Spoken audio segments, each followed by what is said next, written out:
সালামু আলাইকুম। পাকিস্তানের খুবই অন্যতম মিত্র হচ্ছে মার্কিন যুক্তরাষ্ট্র। আর সেই পাকিস্তানি মার্কিন যুক্তরাষ্ট্রে পারমাণবিক হামলা করার জন্য তলে তলে প্রস্তুতি নিচ্ছে। এক মার্কিন তদন্ত প্রতিবেদনকে কেন্দ্র করে এই মুহূর্তে চাঞ্চল্যকর অবস্থান তৈরি হয়েছে পাকিস্তান এবং মার্কিন যুক্তরাষ্ট্রের। আসসালামু আলাইকুম, সবাই কেমন আছেন? আশা করি ভালো আছেন। আপনারা সবাই ভিডিওর শুরুতে ভিডিওর কিছু অংশ বিশেষ দেখে বুঝতে পেরেছেন ভিডিওটা কতটা গুরুত্বপূর্ণ। তাই আর বেশি কথা না বাড়িয়ে চলুন আমরা মূল আলোচনায় চলে যাচ্ছি। তার আগে সবাইকে রিকোয়েস্ট করব, যারা আমাদের চ্যানেলে নতুন আছেন প্লিজ সবাই সাবস্ক্রাইব করে সাথে থাকুন। চলুন ভিডিওটা দেখি। সালামু আলাইকুম। পাকিস্তানের খুবই অন্যতম মিত্র হচ্ছে মার্কিন যুক্তরাষ্ট্র। আর সেই পাকিস্তানি মার্কিন যুক্তরাষ্ট্রে পারমাণবিক হামলা করার জন্য তলে তলে প্রস্তুতি নিচ্ছে। এক মার্কিন তদন্ত প্রতিবেদনকে কেন্দ্র করে এই মুহূর্তে চাঞ্চল্যকর অবস্থান তৈরি হয়েছে পাকিস্তান এবং মার্কিন যুক্তরাষ্ট্রের সম্পর্কের মধ্যে। ডোনাল্ড ট্রাম্প ক্ষমতায় আসার পর পাকিস্তানের সেনা প্রধান আসিম মুনিরকে মোটামুটি কি বলা হয় যে Prince of the army world wide একটা অবস্থানে নিয়েছিল। মুসলিম রাষ্ট্রগুলোর মধ্যে পাকিস্তান সম্ভবত একমাত্র দেশ যার কাছে ফুললি একটা পারমাণবিক সেটআপ আছে। আর এই বিষয়কে কেন্দ্র করে পাকিস্তানের সাথে মার্কিন যুক্তরাষ্ট্রের একটা ভালো সম্পর্ক দীর্ঘদিন যাবত আছে। আপনারা জানেন যে আফগানিস্তান, ইরাক সহ বিভিন্ন যুদ্ধে পাকিস্তানে যে মার্কিন যুক্তরাষ্ট্রের বিমান ঘাঁটি ছিল সেগুলো ব্যবহার করেছিল মার্কিনিরা।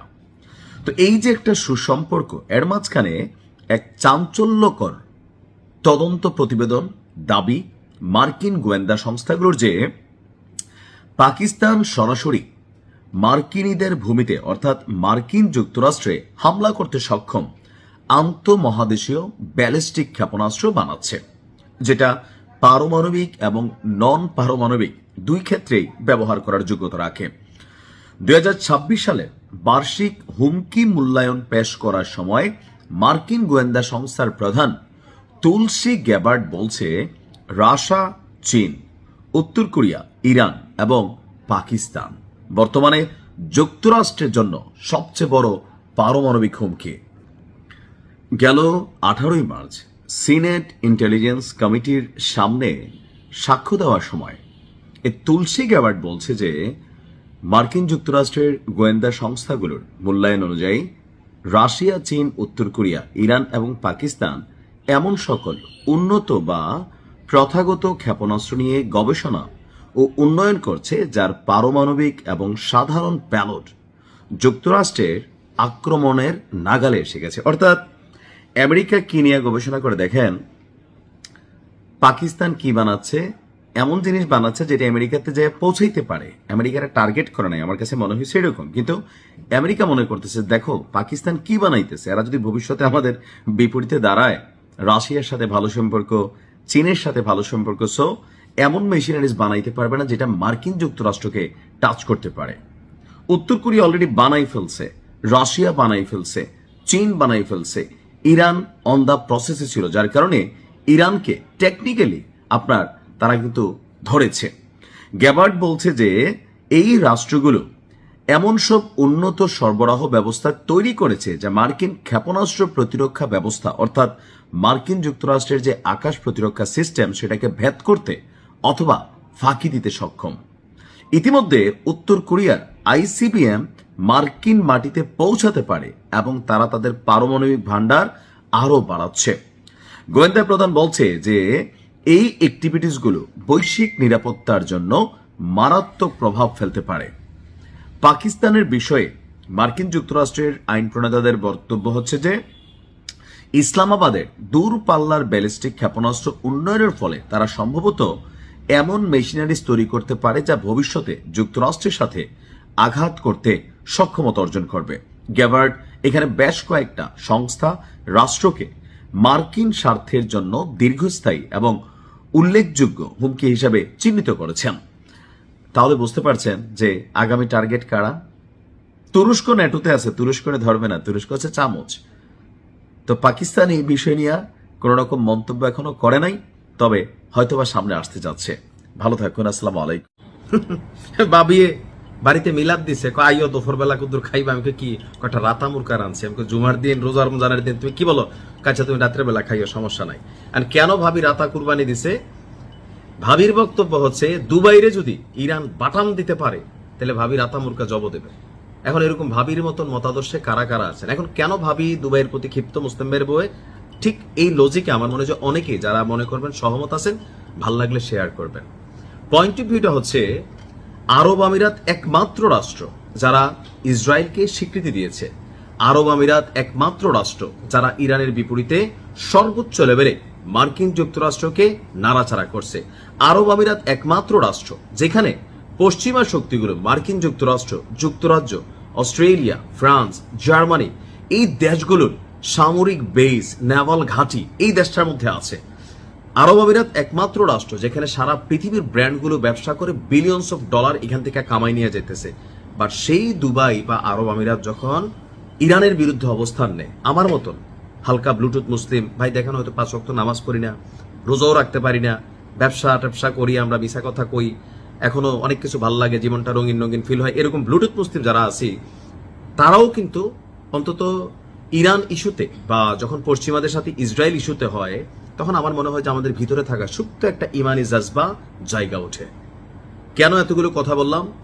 ইরান রে ভাই থামানো সম্ভব না। গতকালকে যিনি প্রতিরক্ষার দায়িত্ব পাইছেন তিনি একটা কথা বলছেন যে হাম সোচ লেঙ্গে, বঙ্গানুবাদ করে দিচ্ছি, অনেকে আবার হিন্দি বোঝেন না, মানে ভাল লাগে আর কি বলতে, যে আমরা ভাববো, চিন্তা করব কি যে কখন এই যুদ্ধ থামবে, ইরান কি থামাবে নাকি মরবে নাকি মারবে, এটা ইরানের একান্ত ব্যক্তিগত ডিসিশন।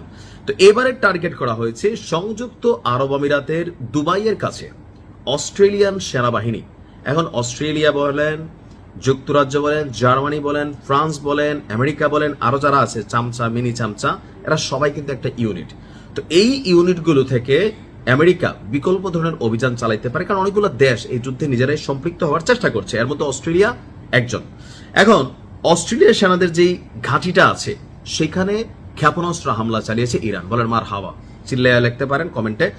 তো অস্ট্রেলিয়ার যিনি প্রতিরক্ষা মন্ত্রী আছেন রিচার্ড মার্লেস, তিনি আন্তর্জাতিক গণমাধ্যমকে বলছেন যে গতকালকে রাতে ইরানি বাহিনী আল মিনহাদ যে বিমান ঘাঁটি আছে সেই বিমান ঘাঁটিতে তারা ক্ষেপণাস্ত্র হামলা চালিয়েছে।